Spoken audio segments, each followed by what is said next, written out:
अस्सलाम वालेकुम everyone, this doctor सार चावला, राइट आर्टिस्ट सर्विस। और एक क्वेश्चन मेरे पास आया था कि अल्सरेटिव कोलाइटिस के जो पेशेंट्स हैं उनको इंटरमीडिएंट फास्टिंग करनी चाहिए। इंटरमीडिएंट फास्टिंग की टाइप्स में मैं पहले बात कर चुकी हूँ। सबसे कॉमन जो है वो 16-8 होती है, 14-10 होती है, यानी 16 घंटे आपने कुछ नहीं खाना, 8 घंटे का विंडो पीरियड है आपने उसमें खाना है। या 5-2 मेथड होता है, यानी हफ्ते में 2 दिन आपने इंटरमीडिएंट फास्टिंग करनी है और 5 दिन आपने इंटरमीडिएंट फास्टिंग नहीं करनी है। बस 2 दिन आपने वो सिलेक्ट करने होते हैं कि उसके एक बीच में नॉन फास्टिंग डे हो। और नॉर्मली फास्टिंग के दिन कैलोरीज को 500 तक ही रखा जाता है, ज्यादा नहीं रखा जाता। एक ही होती है कि आपने ऑल्टरनेटिव डे पे करनी है, एक दिन करनी है, एक दिन नहीं करनी है। जिस दिन करनी है उस दिन भी कैलोरीज जो है कंपैरेटिवली कम रखी जाती हैं। और एक होता है कि 24 आवर फास्ट, यानी 24 घंटे आपने फास्ट करना है कंप्लीट, और उसके बाद अगले 24 घंटे आपने अपनी रूटीन में रेगुलर खाना है। खैर, मैं तो नॉर्मल खाना कहती नहीं हूँ शाम के 6-7 बजे के बाद खाने को। नॉर्मल तो वो है ही नहीं, लेकिन नॉर्मली जिस तरह इसको डिवाइड किया जाता है। अल्सरेटिव कोलाइटिस हमारे पास इन्फ्लेमेटरी बॉल डिजीज की टाइप है, क्रॉन्स और अल्सरेटिव इसमें आ जाते हैं। मैं अपनी प्रैक्टिस में अल्सरेटिव ज्यादा देखती हूँ। और ऑटोइम्यून डिजीज है, बॉडी का इम्यून सिस्टम अपने अगेंस्ट है और आपके गट सिस्टम को अफेक्ट कर रहा है। और जब गट स्ट्रांग तो आप स्ट्रांग, तो गट वीक तो आप वीक, सब कुछ अफेक्टेड है।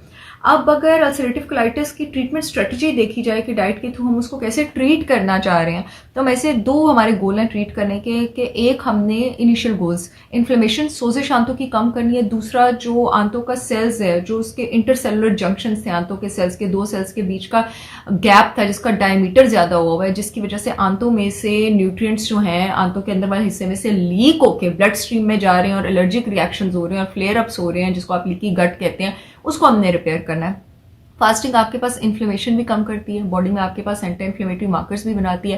फास्टिंग आपके पास बॉडी में स्टेम सेल्स भी बनाती है। स्टेम सेल्स वो सेल्स होते हैं जिनका जिस्म में अपना कोई फंक्शन नहीं होता, और जब वो जिस्म में बनते हैं वो जाके देख लेते हैं कि कौन कौन से फंक्शन खराब थे और जाके वो उन फंक्शंस को हील करना शुरू कर देते हैं। विजन खराब होगी, आई साइट तेज करेंगे। मेमोरी खराब होगी, मेमोरी तेज करेंगे। दिल की रगें डैमेज होंगी, उसको हील करेंगे।